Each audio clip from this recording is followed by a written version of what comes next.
तो कहते हैं आप मंजर इस्लाम की बात करते हो। कहने लगे अमीरों की भीख पे नहीं, गरीब नवाज के करम पे चलेगा, और आज तक चल रहा है और सुबह क़यामत तक चलता रहेगा, सुबह क़यामत तक चलेगा। ख्वाजा निजामुद्दीन बादशाह कहता मिलना है मुझे। कहने लगे मुझे शौक नहीं। उसने जबरदस्ती की। कहा अच्छा ऐसा करें, मिलना तो नहीं चाहते, अपना दरबार देखने की तो इजाजत दे दें। मैं तो अपनों की बात कर रहा हूं, गैरों की नहीं। हमारा इस्लाम किसी धर्म को टारगेट करके रात में छापा मारी की इजाजत नहीं देता। और इस्लाम इस तरह से नहीं फैला है जैसे लोग अपने धर्म फैला रहे हैं। इस्लाम तो ऐसे फैला है, 2 शहजादे गिरफ्तार हुए, 3 भाई थे, 2 कत्ल कर दिए गए। एक वजीर ने कह दिया छोड़ दे इसे, खूबसूरत लग रहा है, अच्छा है, मुझे इजाजत दे, मैं इसे अपने घर ले जाऊं, 3 दिन में इसका ईमान बदलवा लेंगे। बादशाह ने कहा ले जाओ, तफसील में नहीं जा रहा हूं। बादशाह ने कहा ले जाओ, ले आया। उसकी बेटी बड़ी हसीनो माजबीन थी, देख इस्लाम कैसे बढ़ा गया। हसीनो माजबीन बहुत खूबसूरत, उसे हुस्न पे नाज था। बाप ने आके कहा सुन बेटी, आज ना पूरी जिंदगी की उजरत मांग रहा हूं। कहा क्या? कहा तुझे हुस्न पे नाज है ना? कहा अब्बा मेरे जैसी हसीन कोई नहीं। उसने कहा तुझे तब मानूंगा जब तू इस मुसलमान को अपने ईसाई धर्म में शामिल कर लेगी। उसने कहा कौन है? कहा ये नौजवान। उसने कहा इतनी सी बात? लोग मेरी राहों में लाइन लगा के खड़े रहते हैं झलक देखने के लिए, और आप इसके ईमान की बात कर रहे हैं? कितना वक्त मिला है? कहा 3 रातें। कहा 3 तो बहुत है, एक ही रात में ईमान छीन लूंगी। उसने कहा ठीक है। उसने कहा शाम होने दो। ले आया, रख दिया। शाम हुई, उसने बनाव सिंगार किया, और जब उस नौजवान के कमरे में गई, उसने जाके क्या देखा? मुसल्ला बिछा है, रब की बारगाह में जवान खड़ा है, लब पे तिरावत है, आंखों में आंसू हैं, अपनी फरियाद अपने रब से कर रहा है। बैठी रही, रात गुजर गई। अब्बा ने कहा बेटी क्या रहा? कहा अब्बा शायद उसकी इबादत की रात थी कोई, इसलिए उसने मेरी तरफ तवज्जो ही नहीं की, तवज्जो ही नहीं की। आज की मोहलत और सुनो मेरी बहनों। फिर गई, अगले दिन फिर वही हाल, फिर नमाज सजदे क़याम, फिर आ गई। आज क्या हुआ? अब्बा शायद आज भी कोई रात थी, एक रात बस, कल की रात। जब तीसरी रात आई ना, तो फिर उसके दिल में यह एहसास पैदा हो गया, ये इंसान है कि फरिश्ता है? जिस हुस्न को देखने के लिए लोगों की लाइन लगती है, ये एक नजर मुड़ के भी मुझे देखना पसंद नहीं कर रहा है। आखिर इसकी नजरों में ऐसा कौन सा हुस्न है जिसने मेरे हुस्न को फीका कर रखा है? आके कहती है तीसरी रात में, जवान तुझे खुदा का वास्ता आज जरा मेरी तरफ तवज्जो कर ले, मुझे तुझसे कुछ बातें करनी है। जवान ने सलाम फेरा, मुड़ के देखा क्या बात है। उसने कहा क्या तुझे मेरा हुस्न नजर नहीं आया?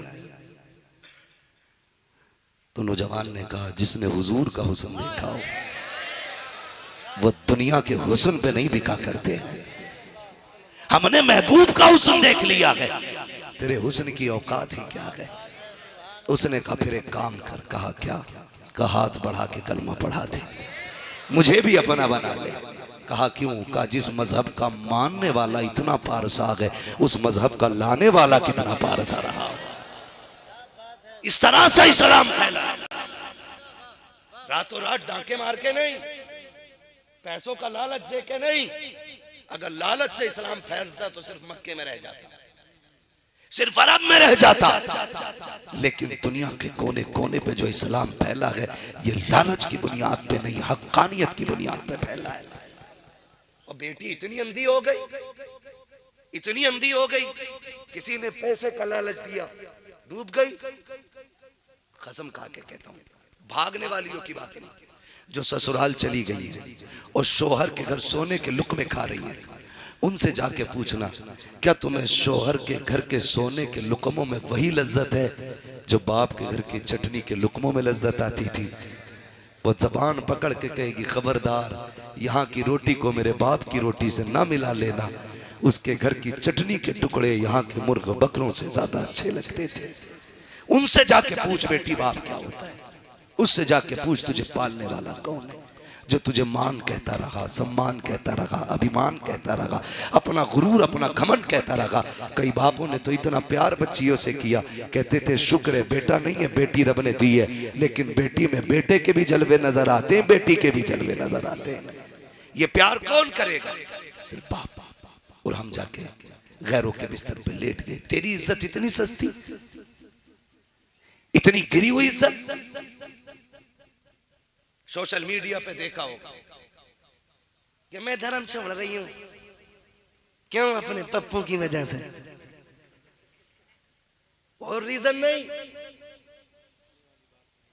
का तुम्हें भरोसा है? वो पूछता है एंकर माफ करे, मीडिया ने भी जहर से कम काम नहीं किया इस जमीन के ऊपर। पूरे मुल्क की बर्बादी का सबब मीडिया है। जहर घोल रखा पूरे समाज में। फिर भी कभी कभी कोई कह देता इनमें और क्या दिखा तुम्हें, तो कहती इसमें सारी अच्छाई दिखी। मैं भगाने वाले से भी कहूंगा होश में लेके जा, जो अपने बाप की ना हो सकी वो तेरी खाक हो जाएगी। तेरी क्या हो जाएगी? आपसे मैं कह रहा था लव मैरिज ना करो, अरेंज मैरिज करो। तुम्हें जो नशा चढ़ा है ना, फ्री की सिमें, फ्री की कॉलें, कान में लीड लगाए लगाए बहरे हो गए, नस्लें भी गूंगी गूंगी बहरी पैदा होंगी, खुद तो हो ही जाओगे खराब। अपनी जिंदगी का फोकस अपने फ्यूचर पे करें, अपने मुस्तकबिल पे करें।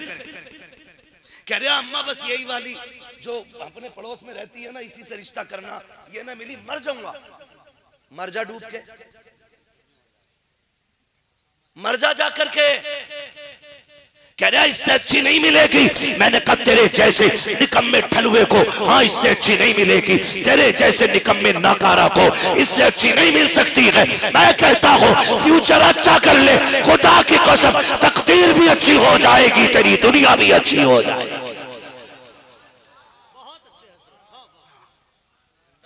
जिससे अपना पेट ही नहीं पलता उसे लड़की कौन देगा? मुझसे कोई पूछे कि लड़का चांद का टुकड़ा है लेकिन कमाता कुछ नहीं है, लड़की देगा? तो मैं कहूंगा इसे भीख में घर की बिल्ली भी ना दी, क्योंकि जिससे अपना पेट नहीं पालता वो मेरे घर के जानवर भी मार देगा। तो फिर भगाने का नंबर तो यूं ही आता है ना, औकात तो है नहीं कुछ कमाने धमाने की। जिधर देखो वहां पे इश्क के बीमार बैठे हैं, हजारों मर चुके और सैकड़ों तैयार बैठे हैं। निकलो इस तमाशे से, अपना कल बेहतर करो। कल तुम अय्याशियों में डूबे रहे। सबसे बड़ी वजह बहनों के बिगड़ने की यह है, बहन भाइयों में फ्रेंडशिप चल रही, दोस्ती, और ये दोस्ती गैरत वाली नहीं, बेगैरती वाली है। तू मेरे राज पे पर्दा डाल, मैं तेरे राज पे पर्दा डालूंगा। तू मेरे बारे में पापा से कुछ मत कहना, मैं तेरे बारे में कुछ नहीं कहूंगा। माँ और बाप को भरोसा होता औलाद में, बहन भाई जा रहे हैं तो ठीक ही होंगे, लेकिन इनमें डंगवारा हो चुका है।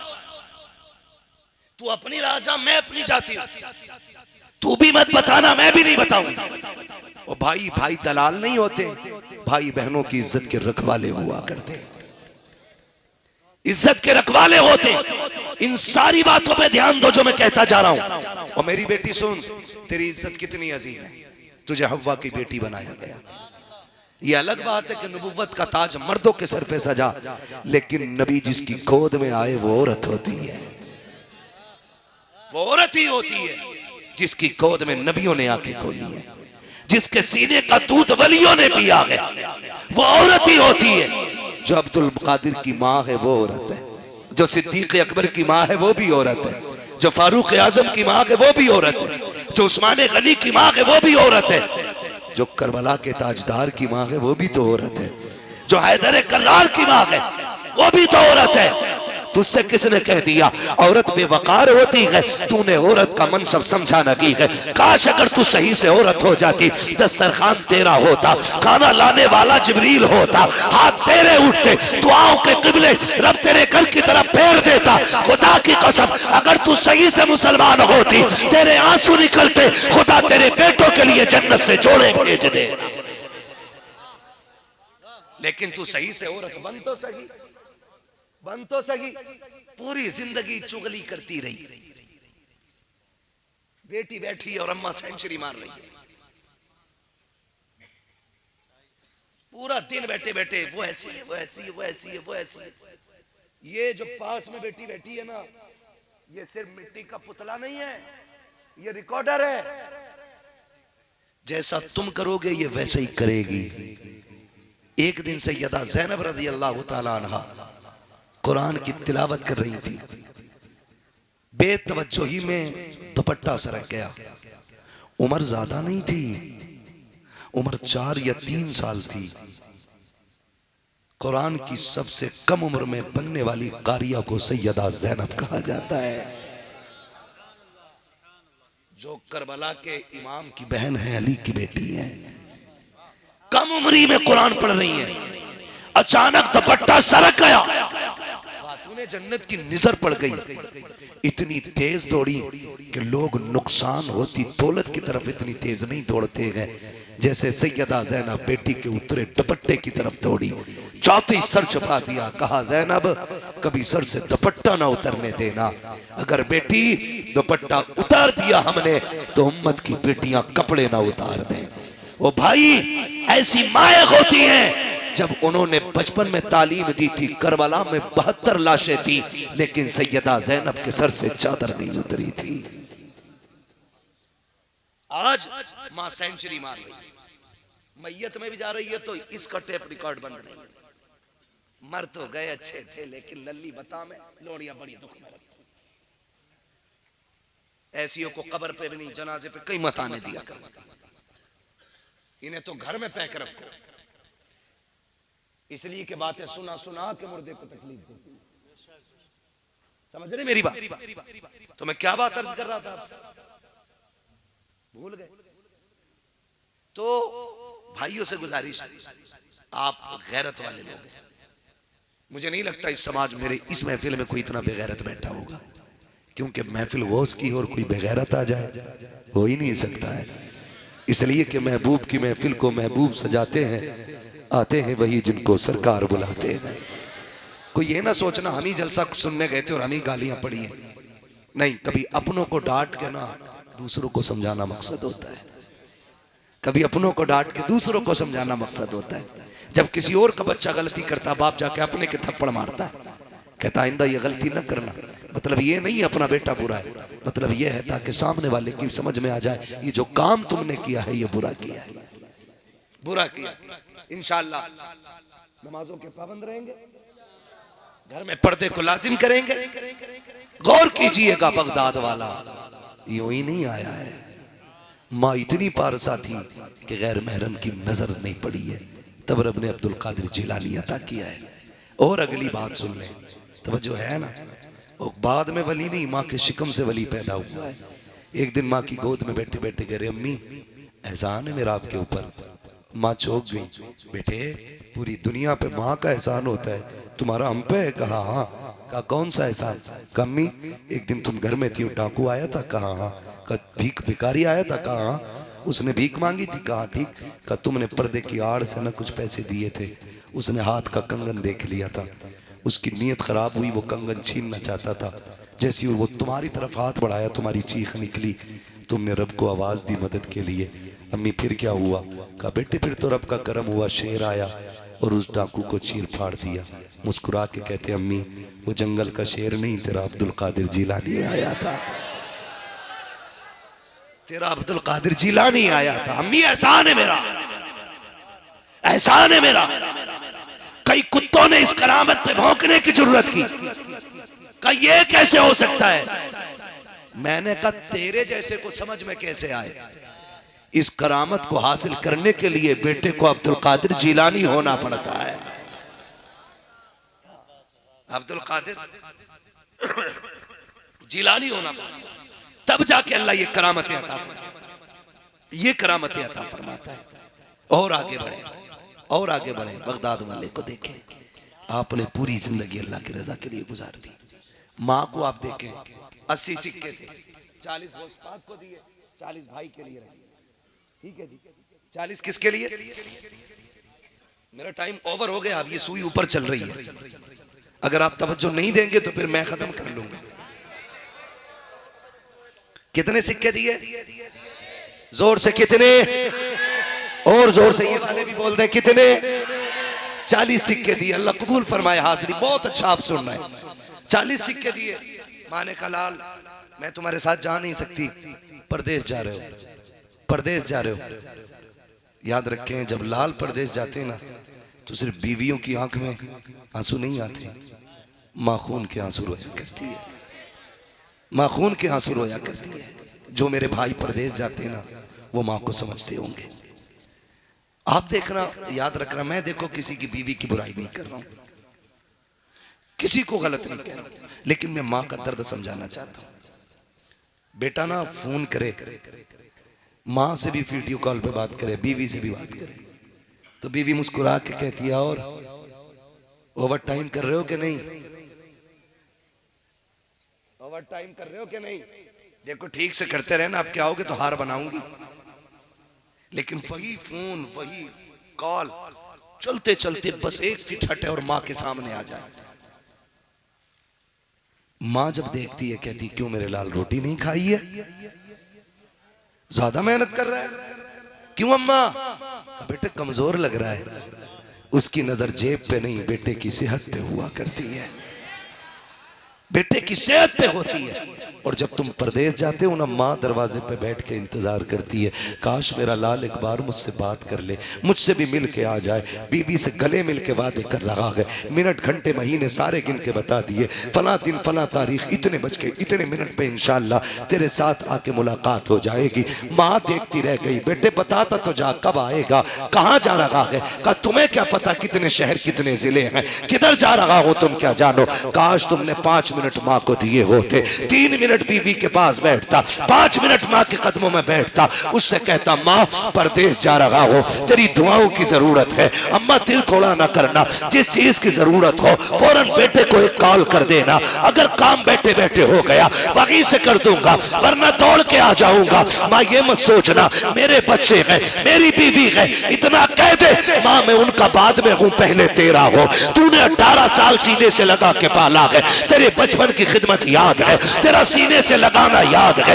एक आवाज पे उठ के आ जाना याद है। ओ नौजवानों, माँ बाप को वक्त दे दिया करो, माँ माँ हुआ करती है, चाहे अब्दुल कादिर जिलानी की माँ क्यों ना हो।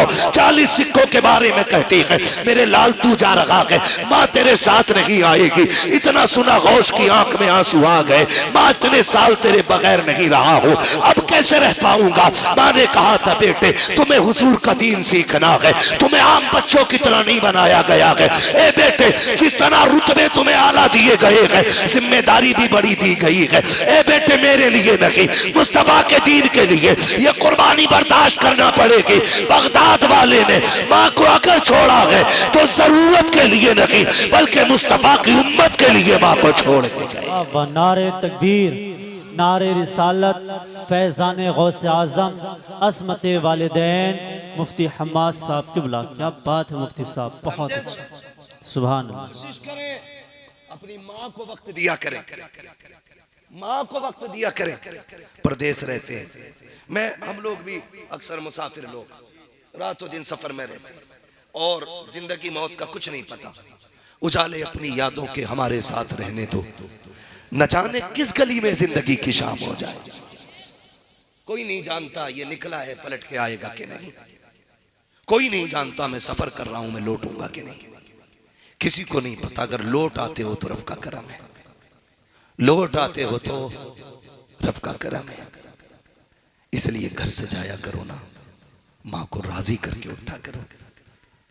पगलो जानते नहीं हो, माँ राजी हो ना तो रब मिट्टी को सोना बना देता है, और माँ नाराज हो तो रब सोने को मिट्टी कर देता है।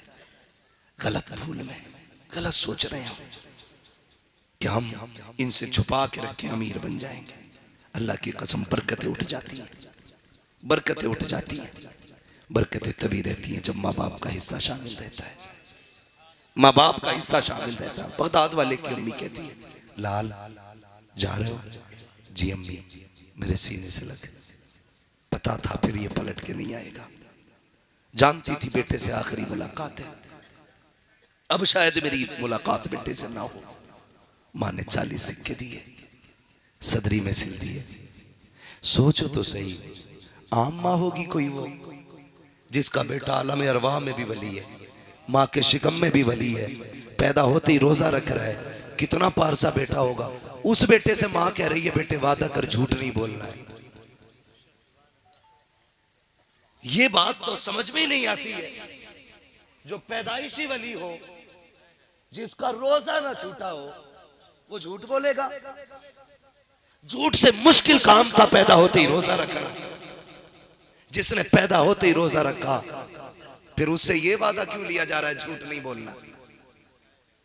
बहुत गौर किया ना तो समझ में आया, सिर्फ गौसे पाक ही आगे तक का नहीं देखते थे, मां भी बहुत आगे तक का देखती थी।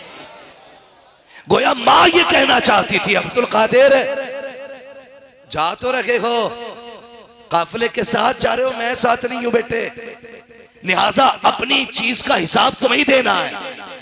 गोया माँ ये कह रही थी, चलोगे डाकू मिलेंगे, काफिला लूटा जाएगा, अब्दुल कादिर तुम्हारे पास भी लोग आएंगे, सिक्के तो हमने सिल दिए हैं, किसी को पता भी नहीं चलेगा, लेकिन फिर तुमसे पूछा जाएगा तुम्हारे पास भी कुछ है कि नहीं। बेटा उस वक्त में तुम्हें सच का साथ देना है, जबान से नहीं फिरना है। अल्लाह अकबर। बगदाद वाले ने वही किया, और माँ तो माँ होती है, माँ की बातों में फायदा होता है, कभी नुकसान नहीं होता है। फायदा देखे, डाकुओं के सरदार ने बुलाया, कहा तुम पे क्या गए? कहा 40 सिक्के सोने के। कहा किधर गए? कहा सदरी में। कहा दिखाओ तो सही। कहा बंद तोड़ो। जब बंद टूटे 40 सिक्के गिरे। सरदार हैरत में था। कहा बच्चे, झूठ बोल के तुम सिक्के बचा सकते थे, लेकिन तुमने सच बोल करके नुकसान कर लिया है। बगदाद वाले ने कहा मैं झूठ बोल के सिक्के तो बचा लेता, लेकिन मां से किया हुआ वादा टूट जाता, वादा टूट जाता। जब ये सच सामने आया है, डाकुओं के सरदार ने कदम पकड़ के गया, बच्चा कितना अच्छा है, तू मां का वादा नहीं भूला, हम खुदा का वादा भूल गए। उसने कहा बच्चे है कौन? फरमाने लगे मैं हसनी हुसैनी सैयद हूं, मैं खातून जन्नत के चमन का फूल हूं, मेरा नाम अब्दुल कादिर जिलानी है। इतना सुना कदम पकड़े, कहने लगा देर ना कर, तौबा करा के हमें भी अपना बना ले। जब सरदार ने इतनी बात कही तो जो साथी थे ना, कहने लगे उस्ताद चोरी साथ की है तो जन्नत में भी तो साथ जाना है, आप ही थोड़ी हमें भी जाना है। तारीख गवाह है, ये कमाल रब ने बगदाद वाले को बख्शा है। जितने लोगों ने उनके गात पे तौबा की, सिर्फ जन्नती नहीं, अल्लाह ने उन सबको वली बना डाला, वली बना डाला। जब उनके गदा भर देते हैं शाहाने जमाना की झोली, मुख्ताज का जब ये आलम है, मुख्तार का आलम क्या होगा? मुख्तार का आलम क्या होगा? मुख्तार का आलम क्या होगा? माँ से किए हुए वादे सच्चे किया करेंगे इंशाल्लाह, वादा करते हैं इंशाल्लाह। इस टॉपिक पे अगर बात करूं तो और बड़ा वक्त चाहिए मेरे अजीज। मैं समझ सकता हूं मोहब्बतें आपकी, लेकिन मैं भी एक इंसान हूं। तकरीर का हद घंटा एक होता है, फिर बंदा उसकी अपनी मर्जी होती है 2 घंटे के 4 घंटे बोले। लेकिन मैं एक चीज समझता हूँ, तूफान नूह लाने से आखिर क्या फायदा, एक अश्क ही बहुत है अगर कुछ असर करे। और मैं अपने वक्त से हजरत पूरा इंसाफ करने की कोशिश करता हूँ। मैं शायरी जोकरी और बीच में वक्त ज़ाहिर नहीं करता हूँ, मैं मौजू पे बात करता हूँ। जितनी देर में 1 घंटा मैं बोलता हूँ, दुआ करता हूँ अल्लाह इसमें मेरे मतलब की बात ना आए, जो भी बात आए हुजूर के दीन की बात रहनी चाहिए, क्योंकि हमारा 1 घंटा आपका खरीदा हुआ है। ये घंटा हम पे लाजिम है इसके साथ इंसाफ करें।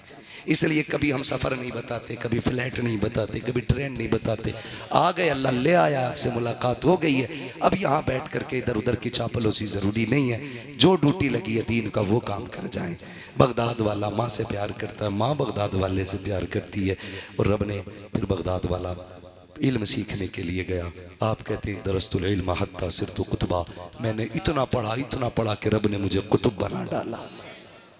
इतनी पढ़ाई की कि अल्लाह ने कुतुब बना दिया।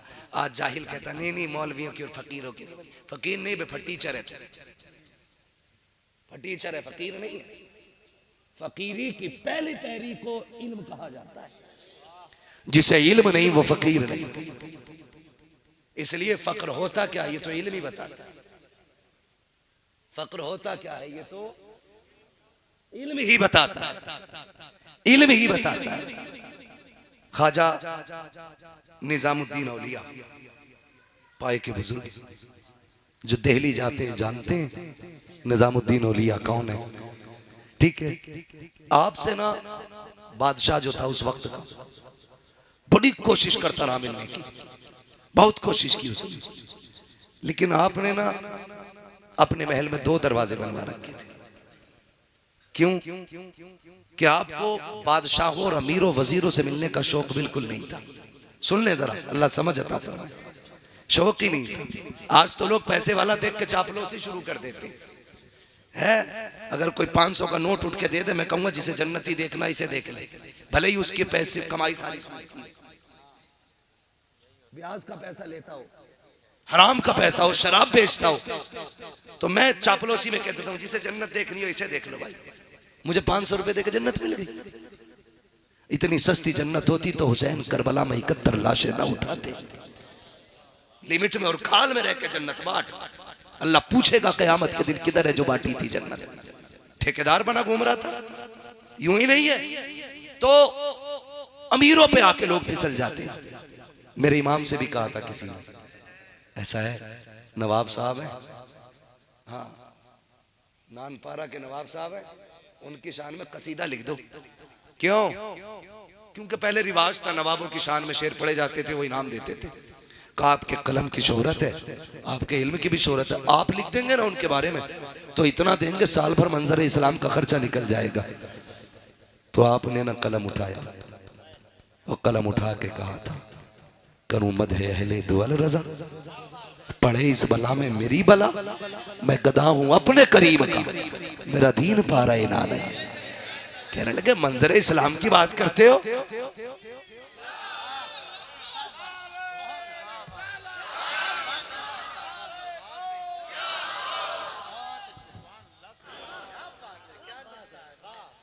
ये ख्वाजा निजामुद्दीन ने कहा ये फर्क है अमीर और फकीर में कि तेरे दरवाजे के पहरेदार गरीब रोकने के लिए होते हैं, हमारे पहरेदार अमीर रोकने के लिए होते हैं। आगे बढ़ा, जहां हजरत के अस्तबल में घोड़े बंधे हुए थे ना, जाके क्या देखता है, घोड़ों के गले में जो वो पड़े थे पट्टे, उन पे सोने की घड़ावट थी, और जो पैरों में पड़े हुए थे घुंघरू वो भी सोने के थे। उसने सोना इतना देखा ख्वाजा निजामुद्दीन की चौखट पे, कहने लगा छोड़ो ये फकीरी का लिबास उतारो, क्या फर्क है तुम्हारे और हमारे बीच? तुम्हारे पास भी तिजोर सोना है, हमारे पास भी सोना है, क्या फर्क रह गया? बड़ी बात कही थी ख्वाजा निजामुद्दीन ने। कहने लगे अभी नहीं समझा तू, फर्क बहुत बड़ा है। कहा क्या? का बादशाह सोने को तिजोरी में संभाल के रखते गए, फकीर सोने को घोड़े के कदमों में डाल के रखा करते हैं। हमारे औकात नहीं है, औकात नहीं है इसकी। तो कह रहा मतलब ही क्या? फकीरों की लाइन अलग है, मौलवी की लाइन अलग है। फकीरों की नहीं, कमीनों की लाइन अलग है, मौलवी की लाइन अलग है। आपसे भी गुजारिश करूं, मैं तावीज का मुखालिफ नहीं, इन चोरों चमारों का जरूर मुखालिफ हूं जो दुकानें खोल के बैठ जाते हैं, एक टाइम मस्जिद में नहीं जाता और रोज 300 मरीज देखते हैं और सबको शिफा हो रही है। 97% वहमी मरीज होते हैं। तो मैं बता दूं आज 97% दिमागी मरीज होते हैं, हकीकी नहीं। मुझे कुछ हो गया, उसे मिट्टी उठा के दे दो, उसे लगेगा मैंने कुछ खा लिया, वो खुट्टी। समझे ये चीजें? तमाशे बना रखे।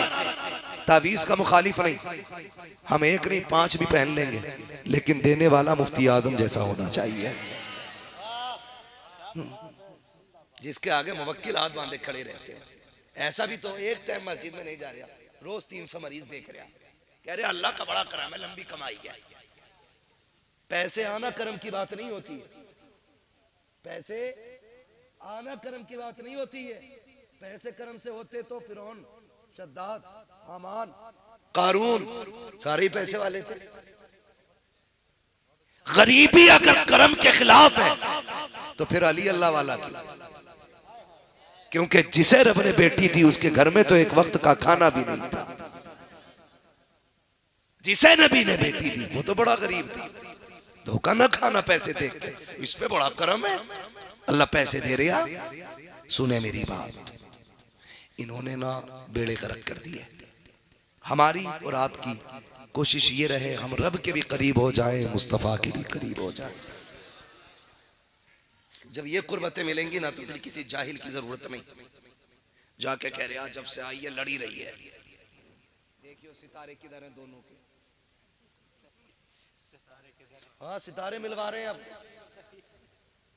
उससे कह रहा सितारे मिला दो, मैंने गौर से देखा, मैंने मुझे अपने ही सितारों का ना पता, तेरे सितारे किधर से ढूंढ के लाओ। उसके बाद क्या कह रहे हो सितारे मिला दो, तो वो भी कितना कॉन्फिडेंस के साथ कह रहा ठीक हो जाएगा। जिसकी अपनी बीवी 10 महीने से गाली दे रही है वो हमारे घर के हाल सुधारेगा? क्यों धोखों में पड़े हो? फिर कह रहा कौन सा वाला दूं, 51 रुपए वाला कि 5100 वाला? सोच रहा जहेज से तो कमी लग रहा, ऐसा करो 5100 वाला ही दे दो। 3 दिए उसने, 3 15,000 पार। और जब 3 दिए तो ऐसे हाथ जोड़ के खड़ा, हजूर क्या करना? अब हजूर का तमाशा देख, एक गले में बांधना, एक पेड़ पे बांधना, एक तकिए में रख लेना। अब तक गालियां चल रही थी घर में, अब पीर के तावीज की करामत देखो। औरत निकली सुबह, उसने देखा ये क्या टंगा, रात भर में करामत कहां से आ गई? उसने कहा जी देखो ये क्या है? तेरा पगली बताइए मत, नहीं लाए क्या है? क्या तावीज है? का बरकत का।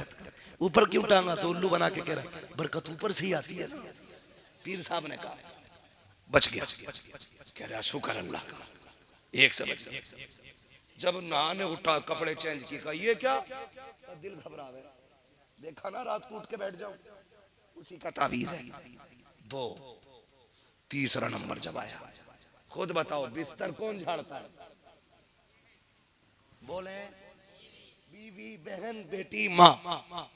जाहिर है जब झगड़ा बीवी का है तो बिस्तर भी बीवी झाड़ेगी। आई उसने तकिया उठाया, सबसे पहले गिलाफ निकाला, पहले झटके में तावीज बाहर। अब जो उसने तावीज देखा, बत्ती जल गई दिमाग की। उसने कहा पेड़ वाला बरकत का था, गले वाला धड़कन का था, ये किस चीज का लाया है? कहती ये पक्का मुझे मरवाने का इंतजाम कर रहा है। इसने जरूर मुझे या तो मेरा दिमाग बंधवा रहा है या मुझे मरवाना चाहता है, कहीं और ही लग गया है। ये ख्याल आया, खुदा की कसम अभी नहा के नहीं निकला, बीवी चिमटा लेके पहले खड़ी है। कल तक गालियों पे चल रही थी, अब बेलन पे आ गई है, चप्पल जूते चल रहे हैं। भागो पीर की तरफ, न पीर बचाएगा न पीर कबाब बचाएगा। जाओ, अगर घर के हालात अच्छे नहीं है, तावीज का ठेकाना ले, डोरी ना ला, किरदारे मुस्तफा ले, अपनी बीवी के साथ वही कर जो मेरे नबी ने खदीजा के साथ किया है। खुदा की कसम तेरे घर के अंदर रहमतें भी आ जाएंगी, खुदा की बरकतें भी आ जाएंगी। डॉक्टर इकबाल ने कहा था तेरे दामन में है किस लालो जवाहर की कमी, तू किसी और के दामन की तरफ क्यों देखे? हुजूर का किरदार काफी है। आका की जिंदगी जिए, आका की जिंदगी पढ़ें, आका की जिंदगी सीखें, आका की जिंदगी की तरह जीने की कोशिश करें। अल्लाह की कसम घर में झगड़े ही नहीं होंगे, हुजूर की तरह जिंदगी आप गुजारें। बगदाद वाले की पूरी जिंदगी अल्लाह अल्लाह करते गुजर गई। फिर रब ने वो कमाल बख्शा, एक दिन जिद कर ली, खाना ही नहीं है। कब तक का? जब तक रब खुद नहीं खिलाएगा। उसके लिए रोजे रखे, उसके लिए भूखा रहा, उसके दीन के लिए कोशिशें की। उस वक्त तक नहीं खाना जब तक वो खिलाएगा नहीं। इतनी भूख कि लोगों ने जबरदस्ती खिलाने की कोशिश की, नहीं खाया। फिर आए एक बुजुर्ग, साथ में खाना अपने लेके आए, फरमाने लगे अब्दुल कादिर खा ले। कहने लगे नहीं खाना है। कब तक? कहा जब तक वो खुद नहीं खिलाएगा मैं जिसके लिए रोजे रखता हूं। तो कहने लगे मुझे जानते हो? कहा बताएं। कहा मुझे खिजर कहा जाता है और मैं रब के हुक्म से आया हूं। उसने कहा जाओ अब्दुल कादिर से कह दो, अब्दुल कादिर तुझे मेरी कसम है खा ले प्यारे, तुझे मेरी कसम है खा ले प्यारे। बरेली से आवाज आती है, कसमें दे दे के खिलाता है पिलाता है तुझे, कसमें दे दे के खिलाता है पिलाता है तुझे। प्यारा अल्लाह तेरा चाहने वाला तेरा, प्यारा अल्लाह तेरा चाहने वाला तेरा। क्या कबे जिस पे हिमायत का वो पंजा तेरा, शेर को खतरे में लाता नहीं कुत्ता तेरा, शेर को खतरे में लाता नहीं कुत्ता तेरा। आज बगदाद वाले की ये शान है कि वो उनका लंगर तो लंगर, जो उनके नाम की 11वीं शुरू कर देता वो कभी जलील होके नहीं मरता है। जाओ ये वजीफा लेके चले जाओ। पीर साहब की दाढ़ी का बाल भले मत रखना चावल में, उनकी अंगूठी मत रखना भले कट्टे में आटे के, लेकिन इतना वजीफा याद कर लेना, जब भी 11वीं आए बगदाद वाले की नियाज कर लेना। वादा है बगदाद वाले का, जो उनके नाम की नियाज करेगा ना वो भूखा मरेगा ना वो जलील मरेगा। जाएगा तो इज्जत के साथ जाएगा, और जब भी सोएगा पेट भर के सोएगा। सबसे बड़ा वजीफा है। मेरे इमाम ने कहा था, इन बड़े बड़ों की बातें आप कहते हैं, जान दे दो वादे दीदार पर, नकद अपना दाम हो ही जाएगा। बेनिशानों के निशा मिटते नहीं, मिटते मिटते नाम हो ही जाएगा। ऐ रजा हर काम का एक वक्त है, दिल को भी आराम हो ही जाएगा। फरमाया गया या अय्युहल्लज़ीना आमनुत्तकुल्लाह व कूनू मअस्सादिकीन, ईमान वालो अल्लाह से डरो और सच्चों के साथ हो जाओ। आपके इलाके में कोई बच्चियों का इदारा है कि नहीं है? कोई मदरसा है जिसमें बच्चियां पढ़ती हैं? है ना?